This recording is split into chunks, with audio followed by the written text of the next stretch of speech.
Roughly 25 miles south of the Baltic coast, Malbork Castle rises mightily from the banks of the Nogat River.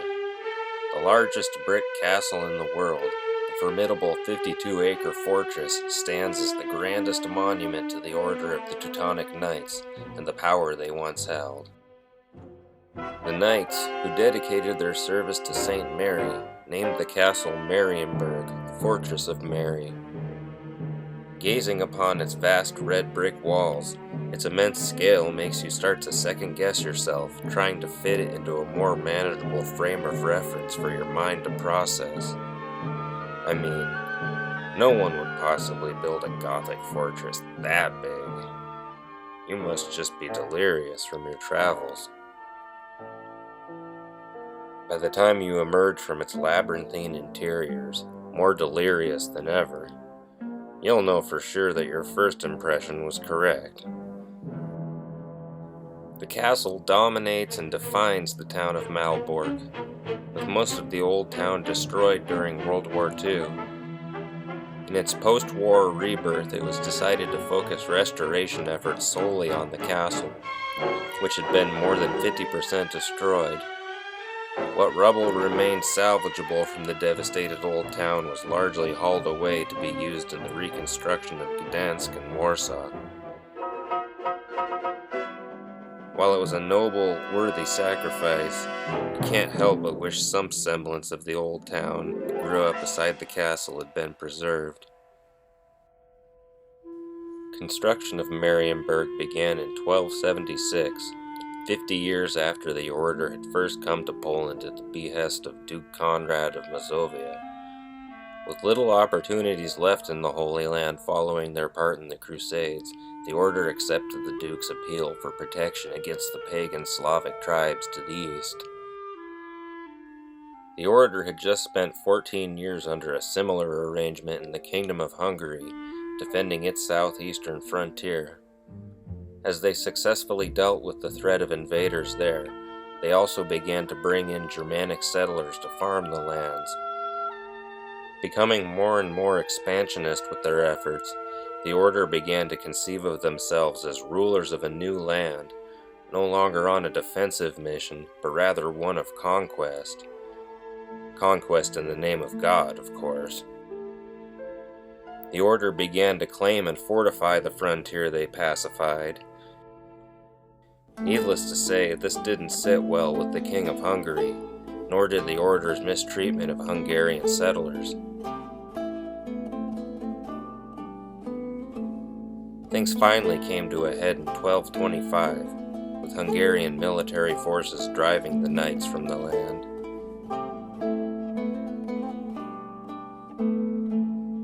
Duke Conrad thought he would be able to maintain more control over the order's efforts in his land. Rather than asking them to come as a temporary presence expected to take care of business and then depart, he granted them the Chelmno lands to establish their regional base. He assumed this grant would be enough to pacify the order's ambitions, that they would gratefully remain his loyal subjects.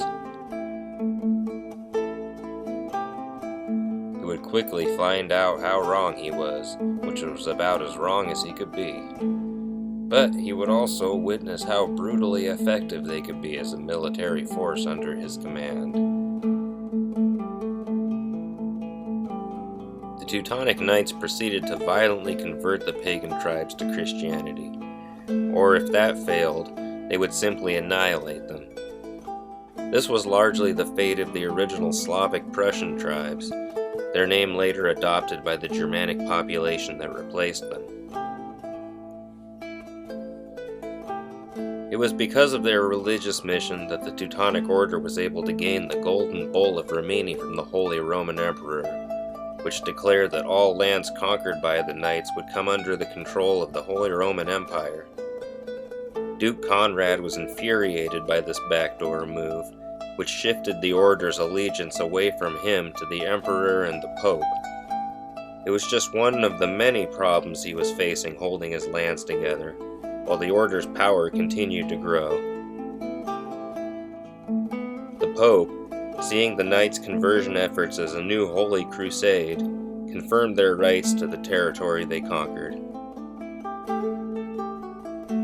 Religious influence was not all the order found itself wielding. With their territory extending to the Baltic coast, they were able to monopolize the Baltic amber trade. This brought tremendous wealth to the order as their cities of Danzig and Thorn became dominant trade centers. The battle to convert the pagan Lithuanian tribes, Europe's final holdout to Christianity, continued to legitimize their religious cause within the devout Polish kingdom, despite deep concern about the growing economic and military influence of the order. The knights, who had all taken vows of poverty, saw it as their holy duty to bring a kind of theocratic order to the region. The fact that incredible wealth was now flowing into their coffers just happened to be a major bonus.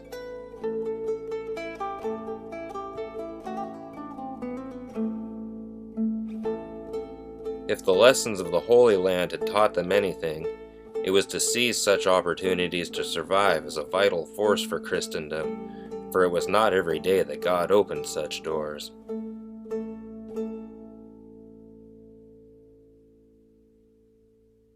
The delicate balance between Poland and the Teutonic Order was destined to crumble. Once the Lithuanians finally succumbed to the relentless crusade to convert them, the knights' religious mission ceased to be a legitimate pretext for their presence. Their rising power found the order in increasing conflict with the growing Polish kingdom. No longer a group of duchies vying for regional power, Poland now found itself united in the common cause of defending itself from the order's seemingly limitless quest for power. In the summer of 1410, this conflict would explode in one of medieval Europe's fiercest clashes at the Battle of Grunwald. Poles and Lithuanians, now bound together in an alliance against the Teutonic Knights, inflicted the order's first truly devastating defeat at the brief but bloody battle. Estimates of the number of combatants present varies somewhere between 27,000 to 66,000. The Battle of Grunwald lasted just one day. When it was over, the remainder of the Teutonic Order's forces tucked tail and beat a hasty retreat back to Marienburg. Their Grand Master, along with many other leaders, had fallen in the battle. The entire structure of the monastic order was effectively decimated. Polish and Lithuanian forces took their time pursuing the fleeing knights, instead mobilizing their efforts to take control of other Teutonic strongholds throughout the region, most of which surrendered without resistance. By the time a siege was mounted against Marienburg, the Teutonic Knights had thoroughly fortified the stronghold. The attackers were not prepared for such a well-mounted defense, expecting surrender to come as swiftly as it had elsewhere. After nearly 3 months of bombardment, the siege was lifted. Polish-Lithuanian forces returned home, leaving garrisons in the fortresses they had taken, which were then mostly retaken by the order. While Marienburg had been under siege, the propaganda efforts of the order went into overdrive, looking to strengthen their forces with guest crusaders from the Germanic lands of the Holy Roman Empire. They painted the Polish-Lithuanian Union as an unholy alliance of supposedly Catholic kingdoms with Orthodox Christians from the eastern borderlands and Muslim Tatars. The order were defending the Christian frontier against heretics and infidels, they claimed. They contested the very legitimacy of the Polish kingdom. More than 10,000 reinforcements rushed to the Teutonic lands, convinced barbarian hordes being kept at bay by the knights were about to break through and continue rampaging into the Holy Roman Empire. With this replenishment of their forces, the order felt that the tide was about to turn in its favor. However, despite their renewed strength, They suffered another major defeat at the Battle of Koronovo, with the young, undisciplined recruits proving no match for the battle-hardened Polish forces. The Order's military power now truly crippled, the two sides agreed to negotiate. In 1411, the Peace of Torn was signed, imposing a heavy financial burden upon the Order, now diminished in both its ranks and its power. They were also forced to hire mercenary troops to defend their territories, finding it impossible to replenish the forces lost in war through new recruits, only adding to their financial woes. While the Bohemian and Silesian mercenary armies that now took control of the defense of Teutonic territory proved amply worthy of the task, their lack of motivation beyond a promise of payment would have major consequences.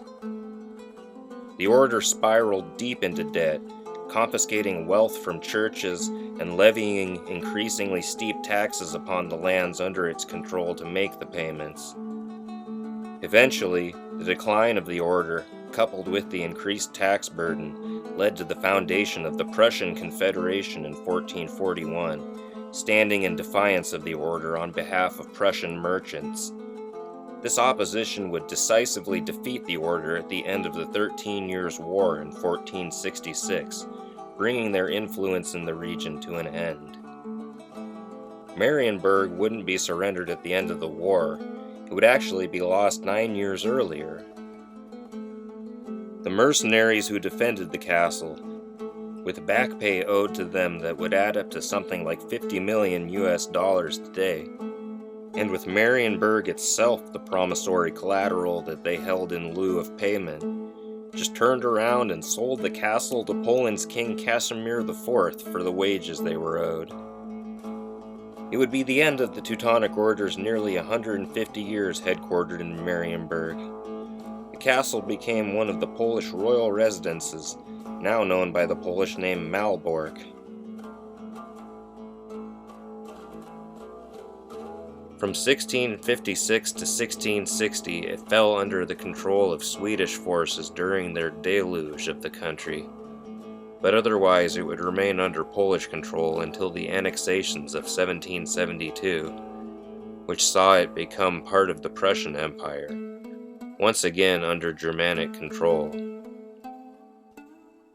Used as both a barracks by the Prussian army and a poorhouse, by the turn of the 19th century, serious consideration was being made as to whether the old, well-warned castle was worth saving or should simply be demolished. Thankfully, engravings that were produced as part of this evaluation caught the public's eye, and soon the castle found itself celebrated as a vital piece of Germanic heritage. After being utilized by Napoleon and his army during his campaigns in Central Europe, serious restoration work finally began on the castle in 1856, continuing in waves until the outbreak of World War II.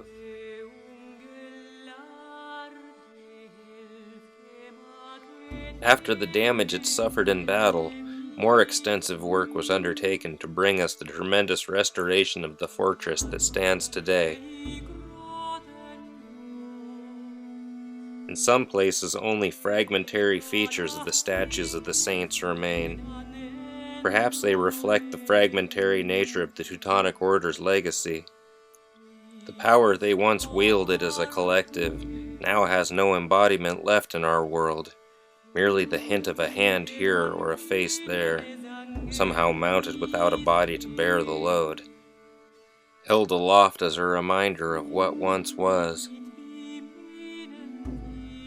As the Order's influence dissolved as a body in the 16th century, and with it the dream of the great Teutonic state, the most powerful members found a back door to preserve their social positions by converting to Lutheranism.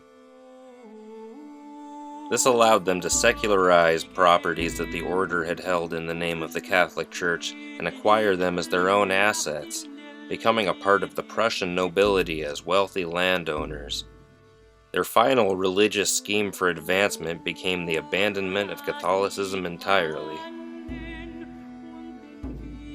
The new class of German nobility that rose up would have a profound, lasting impact on Germanic society. An aristocratic, militaristic social order, constantly focused on protecting Prussian borders, its power and influence would be felt most profoundly by the world as the horrors of the First World War were unleashed by the Germanic state.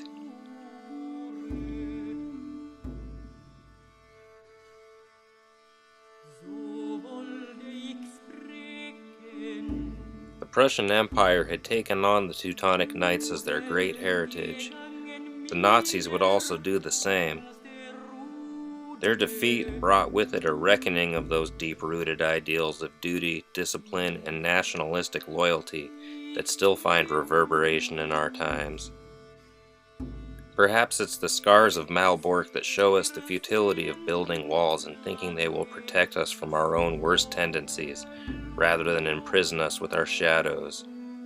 Let's hope for the sake of the children who play around and even on those walls, we learn that lesson before it's too late.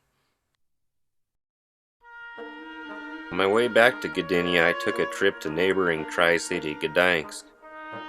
Despite the weather turning pretty dark and wet, I repeated a maneuver I'd stumbled upon during my brief visit the previous year, and made my way up Mount Grdova to get a good look down at the city. The hill was first fortified in 1655, and further fortifications took place in the 19th century. Medieval coins dating back to the 1300s were discovered when excavation was done for the construction of the Millennial Cross in the year 2000. It stands overlooking the port city with a modernist but earthy flow.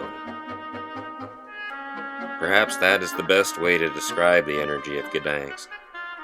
With its big Ferris wheels spinning and trams cruising past centuries of history, the city moves as smoothly and proudly as a modern metropolis, but with its layout having a classical logic to it closer to a magic spell than a simple grid.